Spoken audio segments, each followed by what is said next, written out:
పర్యావరణాన్ని పరిరక్షించాలంటే సోలార్ విద్యుత్ వినియోగాన్ని పెంపొందించుకోవాలని విద్యుత్ శాఖ సీఎండీ ముషర్రఫ్ ఫరూక్ సూచించారు. రాష్ట్రంలో వినియోగిస్తున్న మొత్తం విద్యుత్ వినియోగంలో 80% విద్యుత్ కేవలం థర్మల్ పవర్ ద్వారానే పొందుతున్నామన్నారు. రోజురోజుకు తగ్గిపోతున్న బొగ్గు నిక్షేపాలను కాపాడుకోవాలని కోరారు. నాగర్ కర్నూలు జిల్లా కొండారెడ్డిపల్లిలో పైలట్ ప్రాజెక్టు కింద నిర్వహించనున్న సోలార్ విద్యుత్ పంపు సెట్లపై ఉన్నతాధికారులతో ముషర్రఫ్ షారూక్ సమీక్ష నిర్వహించారు. పైలట్ ప్రాజెక్టు కింద మోడల్ విలేజ్ కొండారెడ్డిపల్లి గ్రామాన్ని తీసుకున్నామన్నారు. దీని ద్వారా రైతులకు మొదటగా పంపు సెట్లకు సోలార్ విద్యుత్ను అందజేయడానికి ఏర్పాట్లు చేస్తున్నామన్నారు. మున్ముందు చిన్న చిన్న పరిశ్రమలు కూడా అందజేసే విధంగా కృషి చేస్తామని సీఎండీ ముషర్రఫ్ ఫరూక్ తెలిపారు.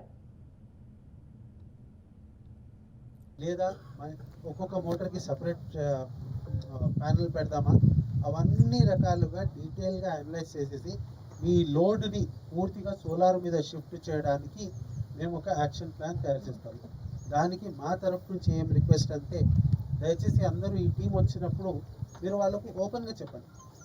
ఫర్ ఎగ్జాంపుల్ ఒక 4 రైతులు ఉన్నారు, నా మోటార్కి సపరేట్, నీ మోటార్కి సపరేట్, అందరూ సపరేట్ ప్యానెల్స్ పెట్టుకుందామా, లేదా అందరూ కలిసి ఒకటే భూమిని ఐడెంటిఫై చేసి చెప్తారా, లేదా ఏ విధంగా చేద్దాం?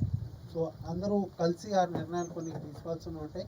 మా టీము అందరి దగ్గరకు వస్తారు, అందరూ ఒక్కొక్క డైరెక్షన్లో కొంతమంది రైతులతో అక్కడ, కొంతమంది రైతులతో ఇక్కడ మాట్లాడి మీకు డీటెయిల్గా మా ప్రాజెక్ట్ రిపోర్ట్లో సర్వేలో అది మనకు తేలాల్సిన అవసరం ఉంది.